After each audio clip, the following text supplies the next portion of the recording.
particular. And I know we've lost a little time, but I think we can just proceed now. I see colleagues are back on, those who could rejoin. So let's go, Maren. Okay, I'll just dive in. And Devin, if you can get the PowerPoint up, that would be fantastic. If you want me to do it, let me know. But for now, I'll just keep talking. So I was talking about energy insecurity. We were talking about instability, supply chain disruptions due to COVID, labor strikes, sabotage, war, the geopolitical instability that's going on. You know it all. I don't need to tell you about it. Thanks, Devin. The technological disruptions that are going on, AI has come on and suddenly we're talking about a massive new demand for energy that wasn't even in our thinking before. Electric vehicles and, the resulting energy shift, the demand that they're going to require from electricity, how that's going to change the situation for the demand for oil.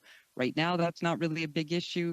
I believe in 2022, they only reduced the demand for oil by 1.5 million barrels, but it's projected that by 2040, that could displace the demand for oil by over 20 million barrels per day out of about 100 million barrels per day it's consumed now. So that's going to be another change and disruption.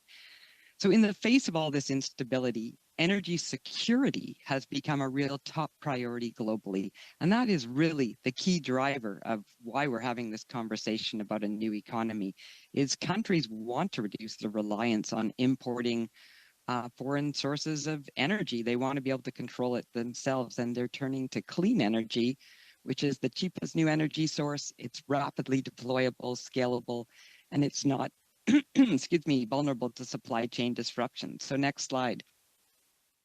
So the first thing I normally say is follow the money. And if we look at recent years on the left, you're seeing a chart about investments in the clean energy and the energy transition. Nearly $2 trillion in 2023, up 17%. And I just want you to look at the uptick there, how things are going up. For every dollar that's going into fossil fuels today, almost $2 are invested in clean energy. And that's what it's showing you in the graph on the right. A little bit hard to see, but the colored bars are clean energy and the stable or the light blue bars are fossil fuels. So 2 to 1 now investments in clean energy versus fossil fuels. And I really encourage you to look at the last 5 years. Part of Canada's challenge around this is that this has happened very quickly. You can see how those graphs are going up quickly and how the fossil fuel and clean energy investment was on par around 2017. So it's been under a decade that things have really rapidly changed. And if you listen to folks like Fatih Birol from the International Energy Agency, in his words, the rise in clean energy spending is underpinned by the strong economics, by the continued cost reductions, and by energy security. So next slide, please. And so we're talking about costs. I'm sure that you've been following some of these things, but this is just one chart from, again, the IEA that's showing all of the energy sources and how the costs are dropping. And so over the last 4 decades, solar power has transformed from one of the most expensive electricity sources, really one that was like an ideological nice thing to do, to now being the cheapest in most countries. You can just look at that graph. Photovoltaic costs fallen by 90% in the last decade. Onshore wind dropped by 70%. Batteries dropped by more than 90%. I don't need you to understand all the numbers, but just that you see those cost drops are precipitous. They are enormous. So the results, more money going into solar PV than all of the other electricity technologies combined. And wind and storage adoption rates are coming on very fast as well because of the cost drops. Next slide. And that's really what's happening. Clean technologies are taking off. So again, look at the last 5 years. We had very small, on the left is electric vehicles uptake, and then the last 5 years, things are taking off. In 2023, nearly 1 in 5 cars sold globally was electric. 1 in 5. This is predominantly 95% of them were in China, Europe, and the US. We aren't seeing that story the same way here in Canada because it's not happening the same way. It's happening around the world, though, and that is going to impact Canada. In 2022, EV sales saw a 35% year increase, and that's 6 times higher than what was happening 5 years ago. So again, I'm reinforcing the 5 years because for Canada, we have to catch up in our thinking because things changed so quickly in the last 5 years. And yes, there's been talk about EV slowdowns, and I'm sure we've all been hearing about that. And in Q1 and Q2 of last year, there was a slowdown in EVs because of the production of them had slowed down. A lot of companies didn't have their supply chains in order. If you look at companies like Tesla or Hyundai, there was no slowdown because they had their supply chains together. But by the end of 2023, or by the end of this year, we're seeing the take off. We're seeing sales up to where they were before. So in Canada, EV sales hit a record 13% in 2023. In the fourth quarter, in places like British Columbia and Quebec that have had ZEV mandates, zero emission vehicle mandates, sales were around 20%, just over 21%. Next slide. So this technology takeoff is happening. So what does this mean for us? Is this an opportunity for Canada, or is this actually a threat for Canada? And I feel that's what many people are feeling. And we see it in the elections happening. People are concerned. They don't understand. Is this a threat to my way of life, to my job? And we've historically been a natural resource-based economy. We have a large focus on oil and gas, and globally, things are changing for all of the sectors, including oil and gas. And it's not clear what the rate of change is going to be.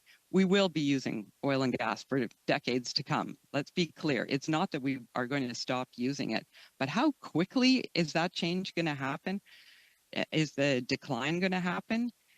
Is the decline going to happen in Canada's sectors? That isn't actually clear. But what we do know is that these new opportunities are growing and taking off. And what we do know is that those who take action now are going to be the ones who are the winners, because a lot of this global capital is looking for places to invest, to build these new technologies, whether it's batteries, wind, solar, heat pumps, etc.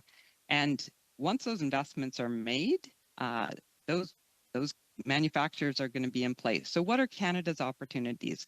So first of all, clean technology. We punch way above our weight on clean technologies. We produce great things.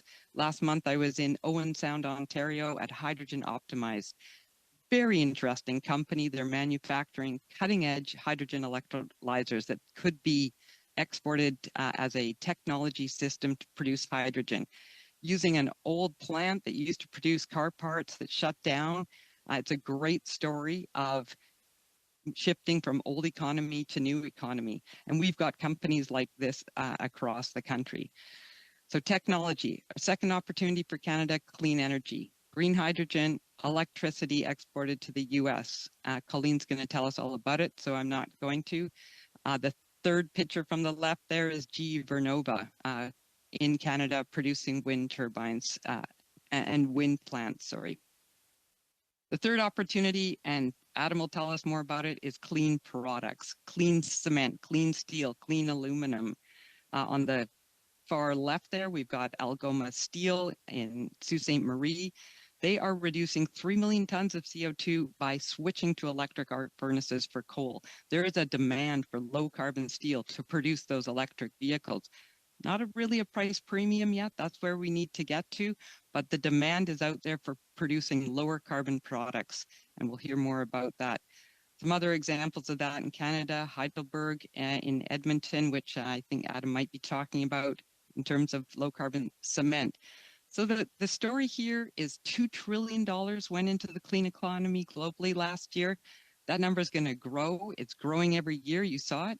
Investors are looking for opportunities for places with stability. That's Canada.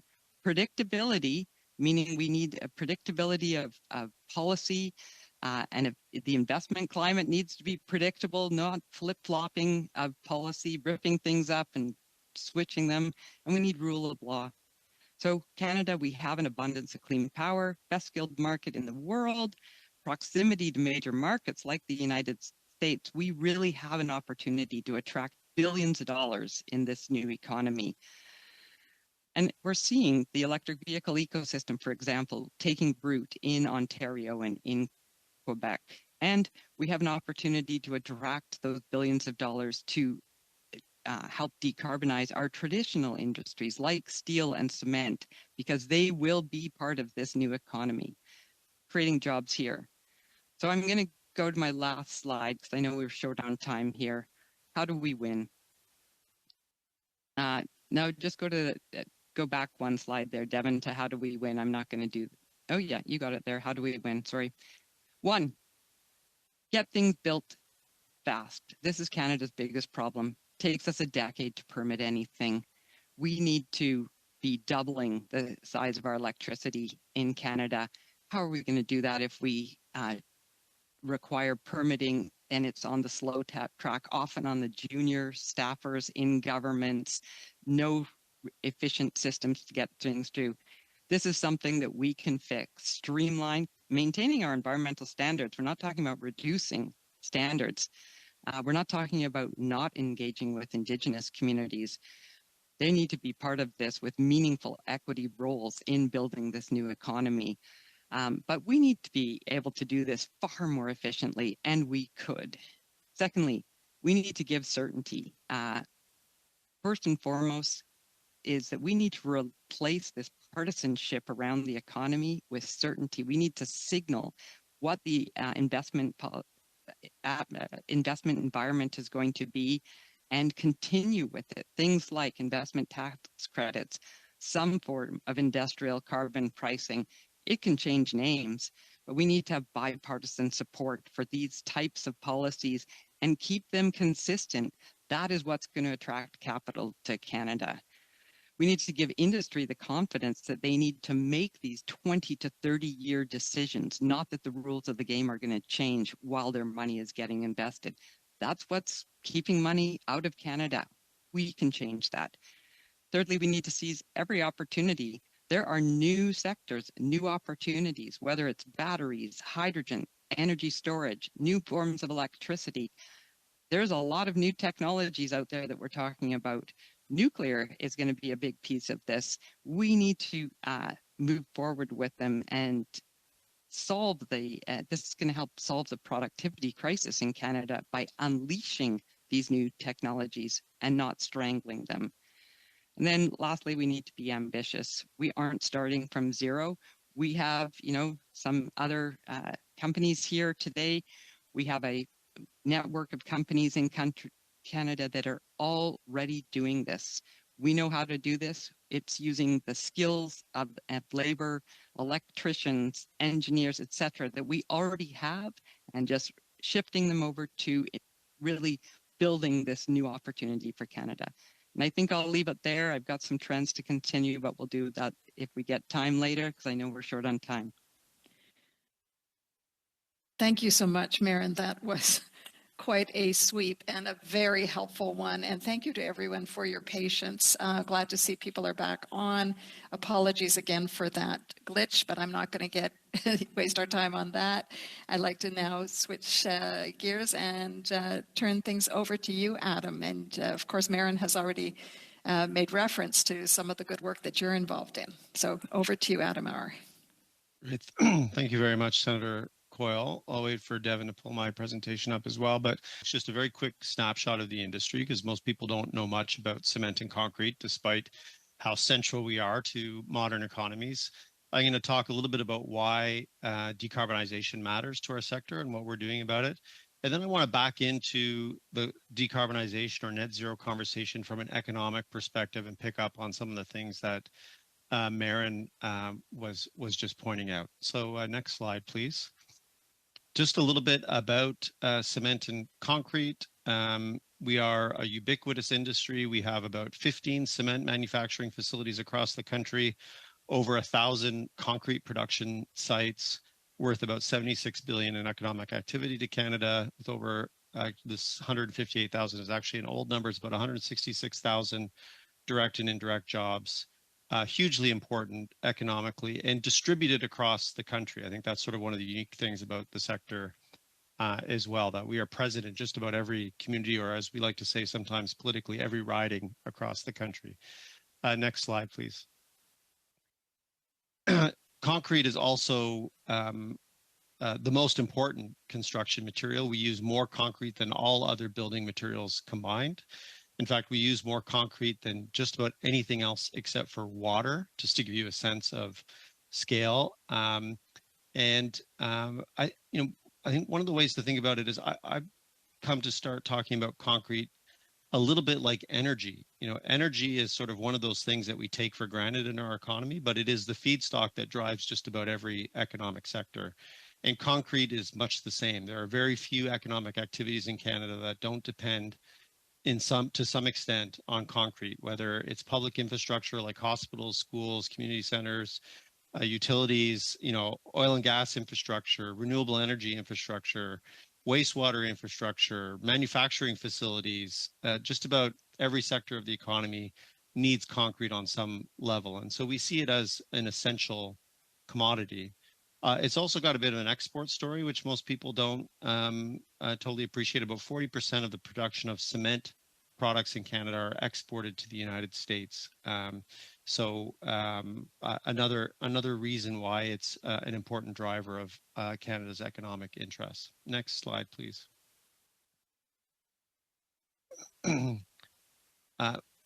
But you imagine if you're producing a material that's consumed in greater quantities than everything else except for water, that there's an environmental impact, and that's certainly true for cement, in particular on the GHG side. About 8% of global greenhouse gas emissions come from the production of cement to make concrete around the world.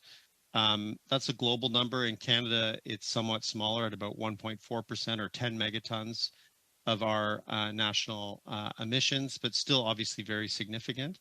And going back to sort of the point about the central role that concrete plays in the built environment, it's simply impossible to imagine decarbonizing our economy, our built environment, without decarbonizing cement and concrete. It's not possible. And so that's a commitment and a responsibility that our industry takes very seriously. Next slide, please. In 2023, just about a little over a year ago, we outlined our roadmap to get to net zero. This is an industry-wide commitment, so it's not just the cement sector, but in fact, the entire cement and concrete value chain that came together to problem solve what net zero looks like for our sector. We were very careful also to consult with organizations like Marin's former organization, the Transition Accelerator, Clean Prosperity, the Climate Institute, to make sure that we were on the right track and sort of had the credibility of some of the deepest thinkers on climate and industrial decarbonization in Canada. Next slide, please. And we came up with a roadmap that we think is quite ambitious. 40% reductions of GHG emissions by 2030, almost 60% by 2040, on the road to net zero by 2050. And there are sort of two important aspects to our plan that I think are important to understand. One is this is true net zero. We're not looking at offsetting our emissions by buying forests somewhere in the world or anything like that. This is direct emissions from our sector. And then the second piece, which comes on the next slide, is that we are modeling based on today's technologies. So we are not, next slide, please, Devin. We are not anticipating some future magic bullet technology that's going to solve all our problems. Our model uses technologies that are what we would call TRL 6 or above today, meaning that they may be expensive, but we know they work. Next slide, please, Devin. And here you can see sort of where they sort of break down in the value chain of our sector. So we really looked, right from the earliest part of our value chain, the manufacturing of clinker and cement, through the production of concrete, through the use of concrete in the built environment, through improved construction practices, through the use of advanced technologies like CCUS, to parcel out where we think reductions are going to come from. Next slide, please. But the other important thing, I think, in particular to this committee, is that while that roadmap shows that there are things that we can do alone as an industry in terms of investment and technologies, et cetera, what it really shows is that net zero is not possible without collaboration. And so we need a market that is willing to accept and in fact incentivizes low carbon solutions, that's willing to accept the changes that come along with that. We need policies that support investments in decarbonized technologies. And we need transparency and disclosure. We need good information that helps the market make good decisions about low carbon products, low carbon cements. And we need a very significant education and engagement strategy with government and with other actors to help with the transition management, helping people adapt to change. We hate change, as we all know. As a species, we're not very good at change, and this transition to a decarbonized economy, even if in many ways I believe it will be a much better economy and provide all sorts of improvement to our lifestyle, it's still change, and there are barriers that must be overcome, and that's certainly true in the construction sector. And so a big part of our action plan is not just what we're doing on the manufacturing side, but what we're doing with governments, with the construction sector, with groups like New Economy Canada, to help manage this transition and make sure that the market is ready for the changes that are coming. Next slide, please. The last two slides I want to talk about, I think, are really the most important ones, and it's what I think Marin was sort of touching on. What are the conditions of success? So, we've been looking at net zero to a great degree through the climate lens, but what groups like the Cement Association of Canada, New Economy Canada, and others are trying to do is talk about how this really is an economic issue, is an economic challenge, and what we need are the right economic conditions to attract the investment that's going to accelerate this transition and position Canada to do well in a global economy that's changing. I think Marin already laid out quite well that the economy is changing whether we like it or not. It's up to Canada to make decisions to make sure that it's prepared to succeed in the face of those changes. And that is absolutely the case when it comes to cement. We are multinational companies that operate facilities around the world, publicly traded. Our investors are concerned about carbon as a liability, and they want to see that we have a credible, robust, transparent plan to get to net zero if they're going to spend dollars in our sector.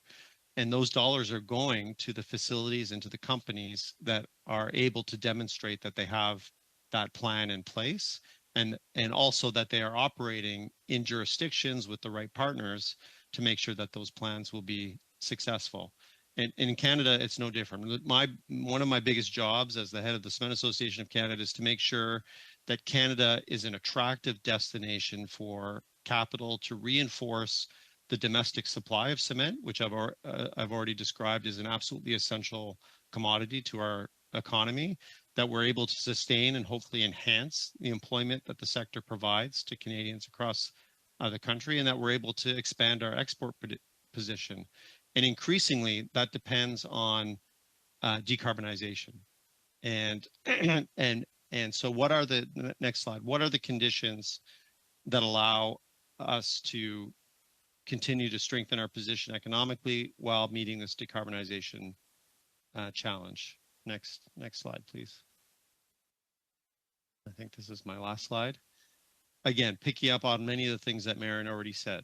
A predictable fiscal and regulatory environment. These are in many ways traditional metrics for attracting investment and having competitiveness industries. Now we need to layer onto that the decarbonization, fiscal and regulatory environment. So a deep commitment to investment in infrastructure, preferably decarbonized and climate resilient infrastructure, a predictable cost of carbon. So, I imagine going to get into some questions about industrial carbon pricing and the role that it plays in attracting investment, but that stable cost of carbon is absolutely important, along with the incentives that come along with that for R&D, technology development and deployment in our sector and others.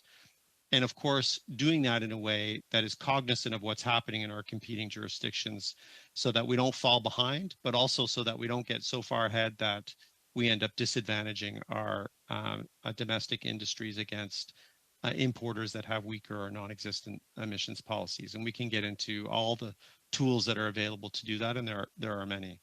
The second is resilient, affordable, and sustainable supply chains. Marin already talked about Canada's clean energy advantage. That is certainly a crucial part of what we are talking about when we're talking about resilient, affordable, and sustainable supply chains.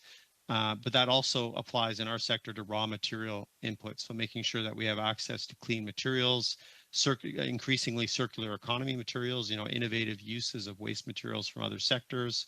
For example, we use waste materials from steel and other manufacturing industries as inputs that allow us to give new economic value and life to those materials. We need to kind of double down on those types of technologies.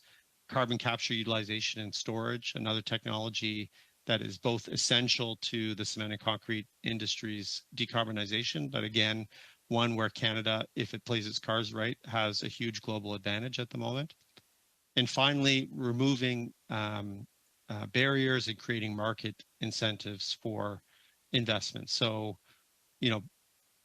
beyond sort of the regulatory stuff that we're familiar with in terms of GHG limits and regulations or costs on carbons, we also need to be creating a market pull so that, as a way of helping the market kind of overcome its adversity to change. In the construction sector in particular, any change is seen effectively as risk. And so what are some of the policies that we need to do to de-risk either the actual risk or the perceived risks of low carbon solutions for the market? There's an ample list of red tape reduction initiatives that I'm sure you're all familiar with, but one that I know Marin has been a strong advocate for, and we've certainly been working alongside her on this particular issue, is value-driven procurement. So how do we use Canada's fiscal power? About 40% of all construction materials are purchased by one level of government or another.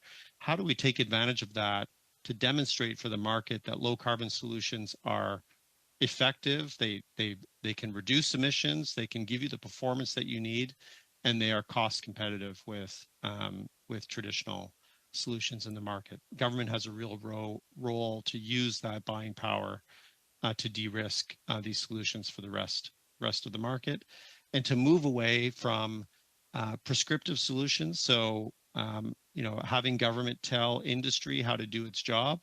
Government should be setting standards for the level of performance, whether on carbon or climate adaptation or other performance metrics, and allow industry to provide the innovative solutions to meet those needs. And I think I'll leave it there to leave some time for questions. Thank you. Thank you so much, Adam.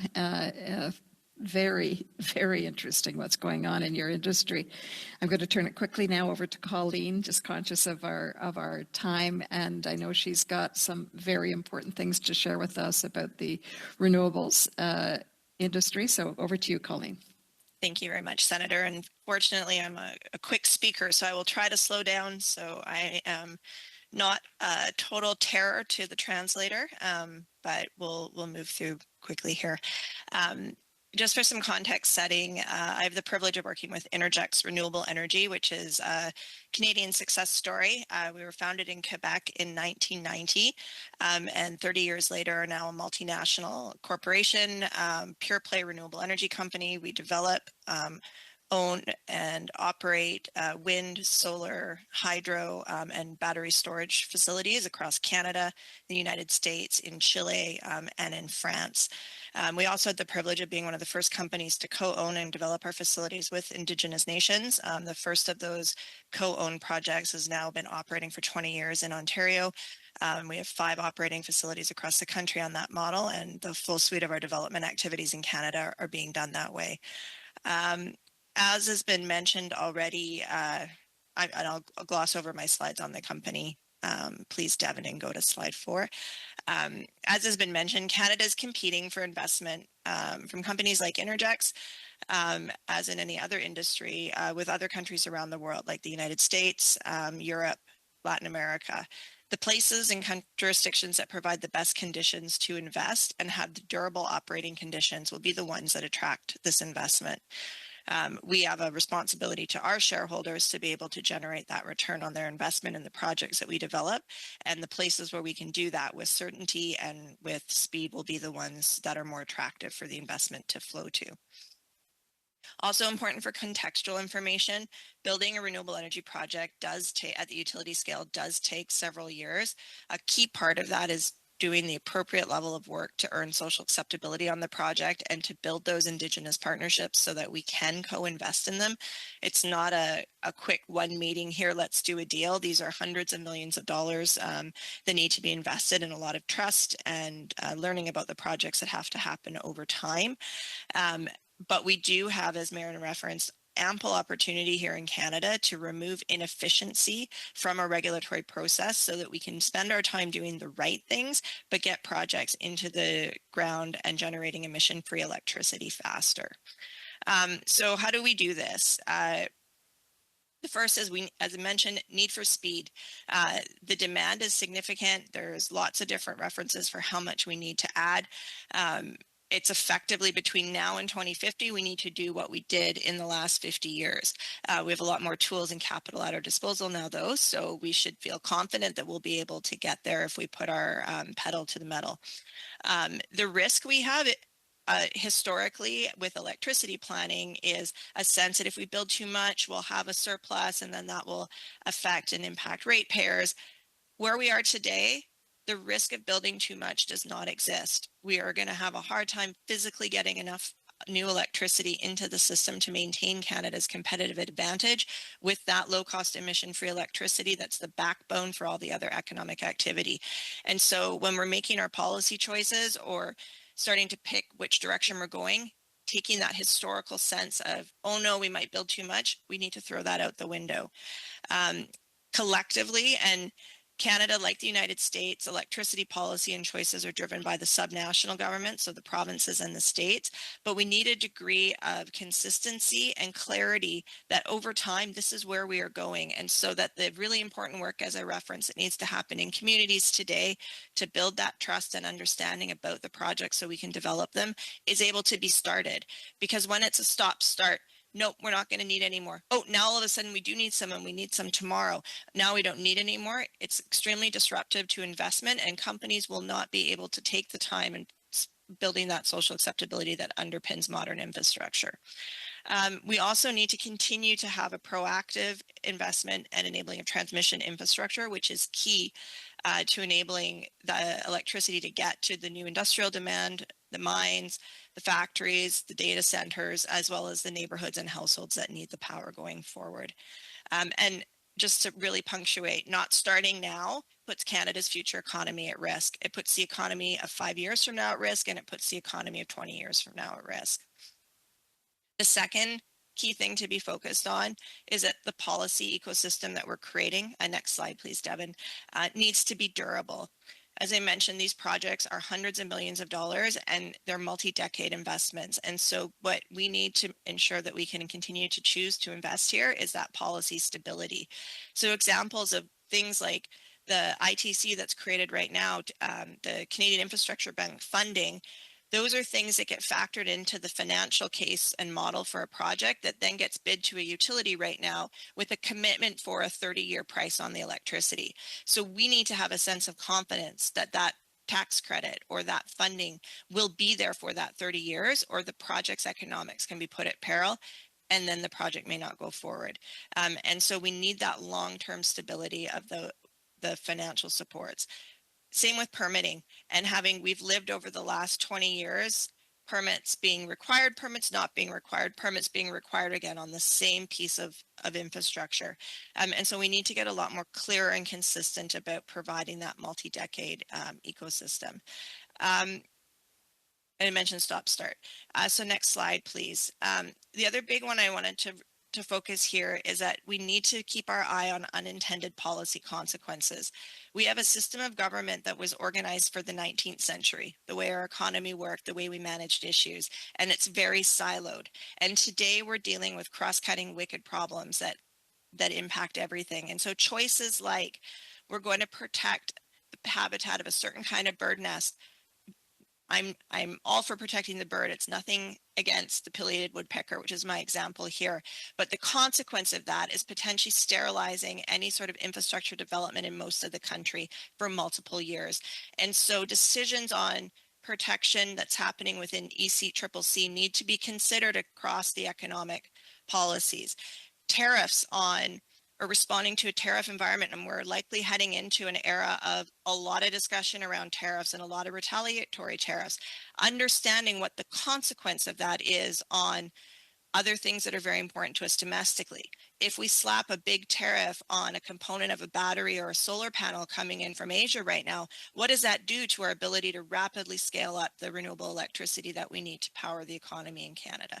And so we need to start to look at these things across ministries, across agencies, and across sort of the traditional buckets that we think about issues in to really look at what the potential unintended consequences are.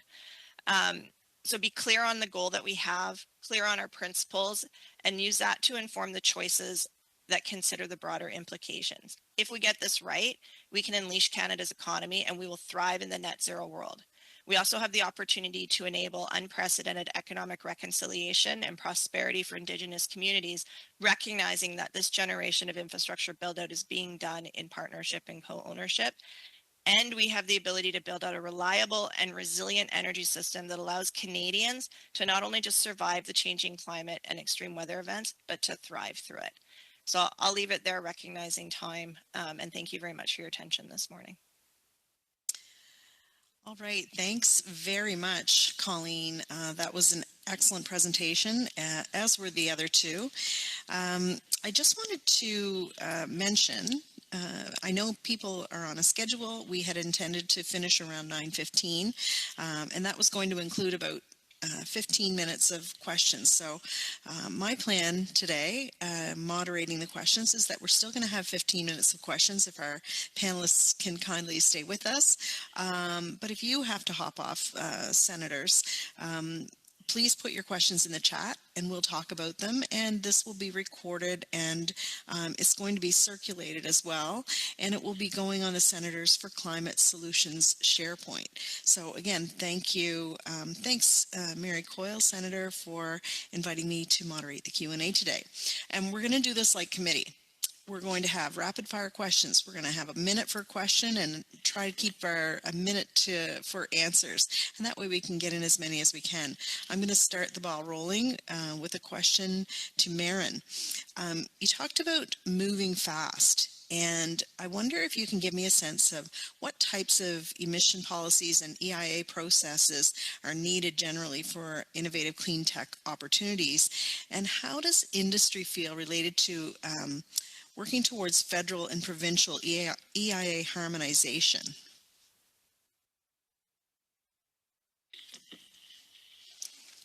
Thanks for the question. Moving fast. So there's a couple of pieces of this, but I'm going to focus on the permitting side, since whether it's electricity, which, we need the infrastructure, we need the electricity to power the new economy. I'd say that's perhaps our biggest hurdle right now. I'll let industry talk about, their perspective on the harmonization. What I know from talking with governments is that these systems, there is not a systems approach to this. There is a siloed approach, as Colleen was saying, where it goes to one ministry, it sits on one person's desk, and this is not considered a senior job. This is a junior job that goes through the permitting.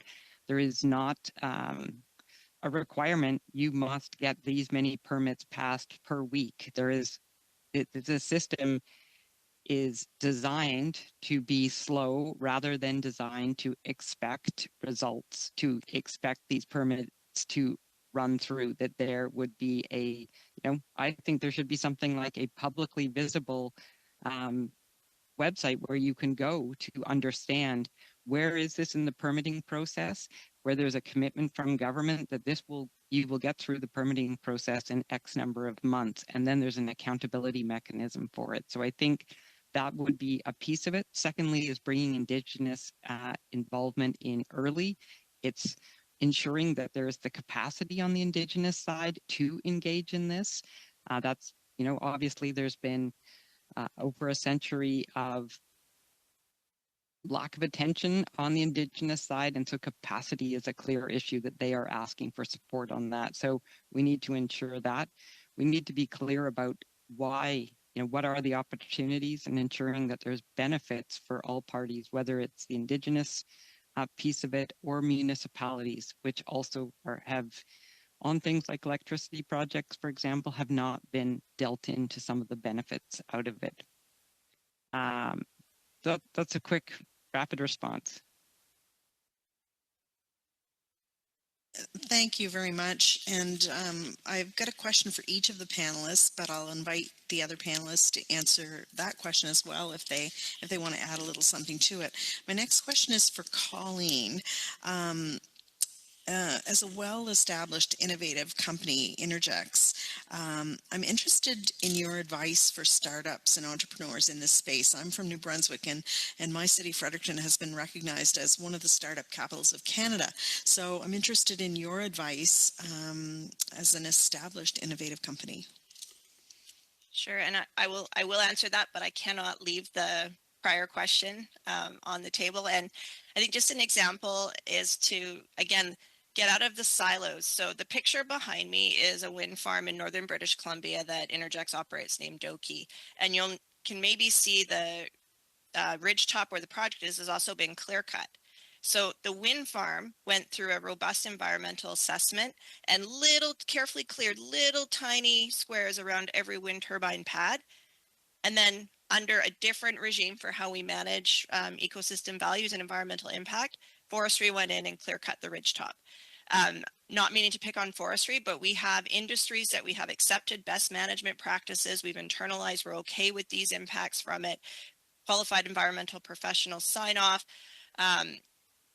in the traditional industries, and then a new industry that is, relatively speaking, extremely low impact when you look right through what goes through an EA. And I've been involved in more than I'd like to number now on renewable energy projects across this country. We're getting very little value and very little additionality in terms of environmental protection from putting those projects through the robust process that was designed for something else. So just something to think about. If our policy imperative is we need more renewable energy to deal with climate, let's not save or lose the forest to save the tree, to use that example. So just thinking about how we're dealing with things across sectors.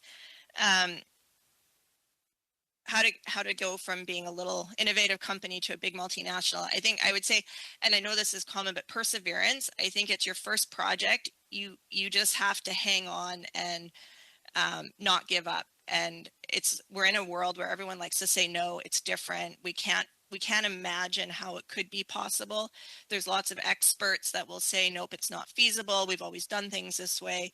And so you have to have a bit of that John F. Kennedy spirit of, we will put men on the moon by the end of the decade, even if the experts say it's not possible, and then just build on that, and it snowballs.